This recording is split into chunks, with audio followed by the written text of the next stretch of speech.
In the far north, where the polar bear roams and hardly a soul lives, a museum of sorts is scattered across the frozen wastes, a valuable collection of World War II era aircraft that have lain in splendid isolation for decades, forgotten and unwanted.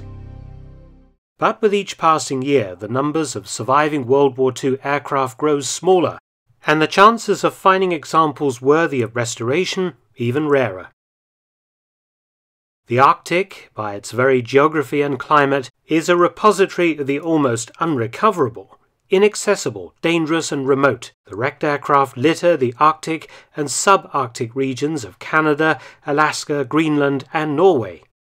Many planes have crash-landed in the far north, but subsequently their wrecks have completely disappeared. Some, like this intact Avro Lancaster that ditched in an Arctic lake in the 1940s, have been smashed to pieces by ice action, crushed into worthless junk. Others, like this Lancaster bomber that crashed in northern Sweden, were wrecked during impact and then pillaged for parts and equipment, and then moved around by ice and snow over successive winters until just a pile of bits. But what of intact aeroplanes?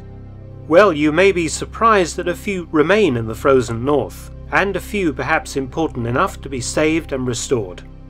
One of the most important German actions of the war was the interdiction of Allied convoys by U-boats, as Germany attempted to starve Britain into submission.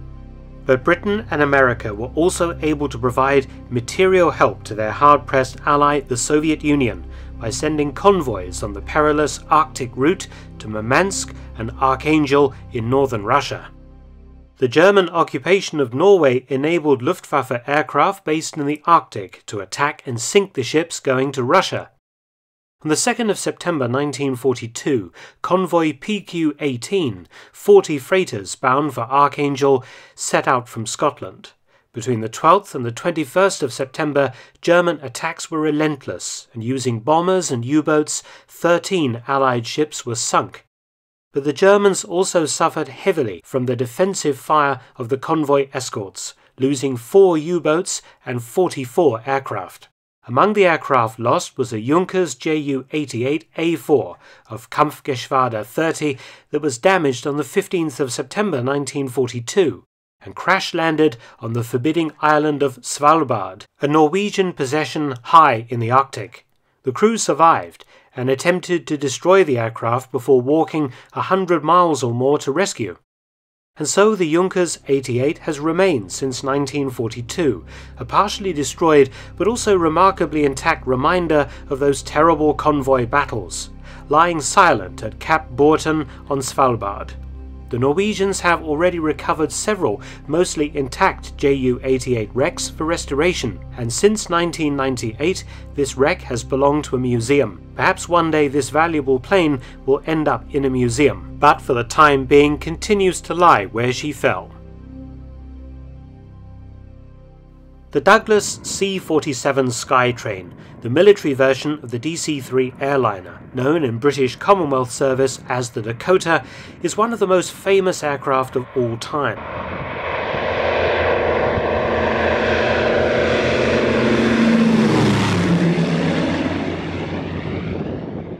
A troop transport and cargo carrier, it saw action on all fronts in World War II, from dropping paratroopers into Normandy on D-Day to dropping supplies into the jungles of Southeast Asia. Such was the type's utility that after the war the C-47 served on for decades, and even today a few remain in service.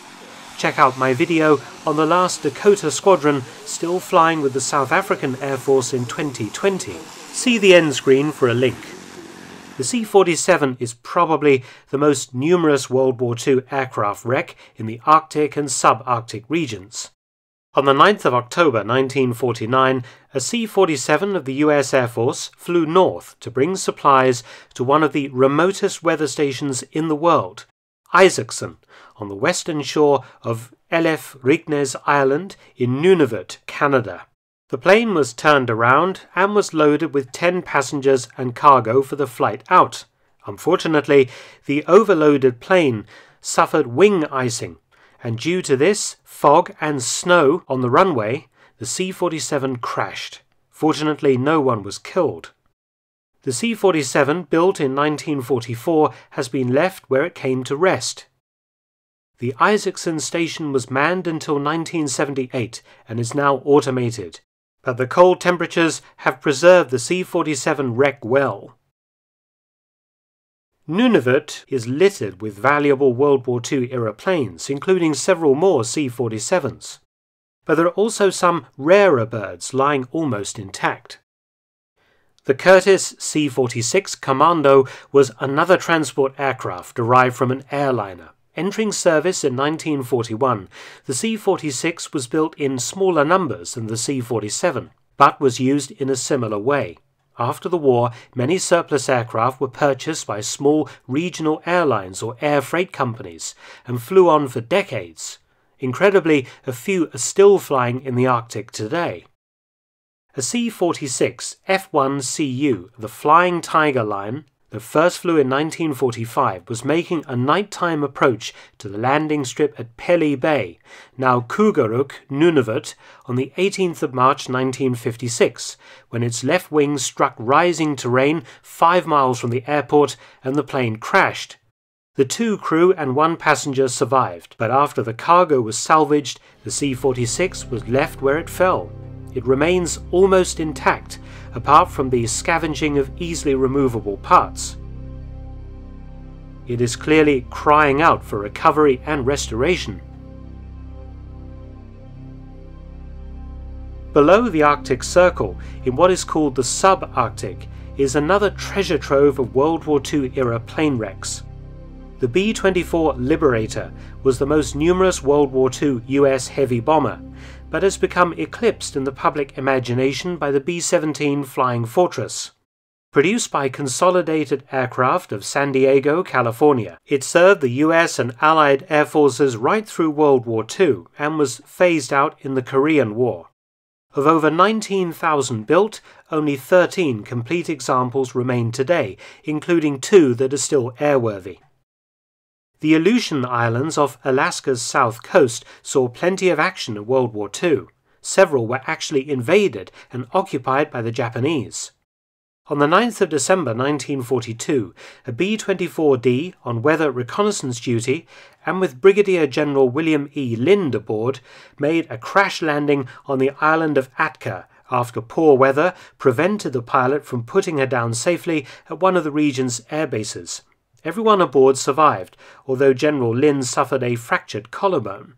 The aircraft, built in 1941, remains where it came to rest, picked over by souvenir hunters but largely intact. In 2008, the wreck became part of the World War II Valor in the Pacific National Monument. The fortunes of the Boeing B-29 Superfortress in the Arctic have not been good since the attempted recovery of an intact example in Greenland in 1995. Kee Bird was a Cold War spy plane that made an emergency landing in the Arctic tundra in February 1947 and remained in a remarkable state of preservation for decades. In 1994, an American millionaire attempted to restore Kee Bird to flight status in situ and almost succeeded. But as the bomber was taxiing preparatory to flying out, a fire broke out and the plane was completely destroyed. Its remains are still visible on the ice shelf in a Greenland lake, but another B-29 lies intact and unrecovered in the sub-Arctic. The WB-29 was a weather reporting version of the B-29 bomber. Based at Eielson Air Force Base, Fairbanks, Alaska, one aircraft, originally a World War II-built B-29A bomber, was withdrawn from service and became in 1954 a hangar queen, an immobile aircraft used for spare parts. In 1955, the WB-29 was submerged in a lake and used to train crews in water ditching procedures, until so derelict that it was completely abandoned. and today the WB-29 still sits in the water, now nicknamed the Lady of the Lake by locals, a complete B-29 airframe minus engines. She is an historic aircraft, being the first American aircraft to detect a Soviet atomic bomb detonation. The Avro 685 York entered Royal Air Force service in 1944. A large transport aircraft, one was even Prime Minister Winston Churchill's personal plane during the war. Only 258 were built, making it a very rare bird today. Only 2 examples still survive completely intact, including this one at the Imperial War Museum, Duxford. After RAF and Commonwealth service, many Yorks ended up in small airlines.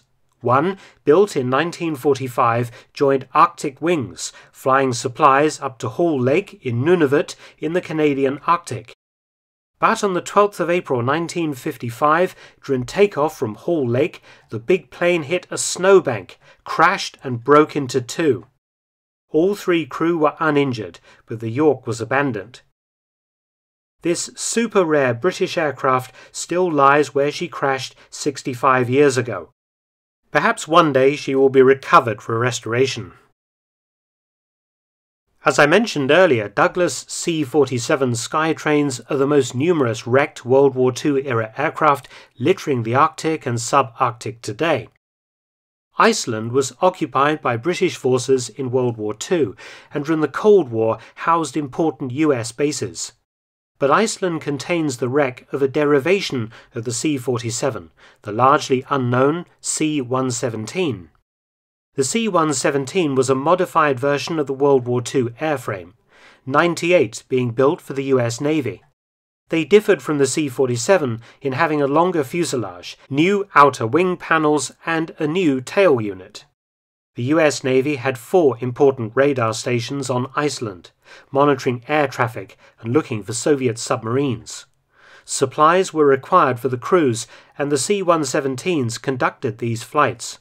But Iceland's weather is notoriously volatile and unpredictable, and during high winds and freezing temperatures in 1973, a C-117 crash-landed on a frozen black beach, all aboard surviving to be rescued.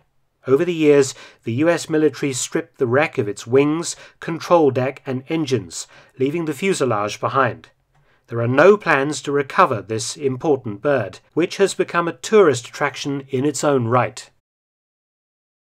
Thanks for watching. Please subscribe and share, and also visit my other YouTube channel, War Stories with Mark Felton. You can also help support both of my channels at PayPal and Patreon, details in the description box below.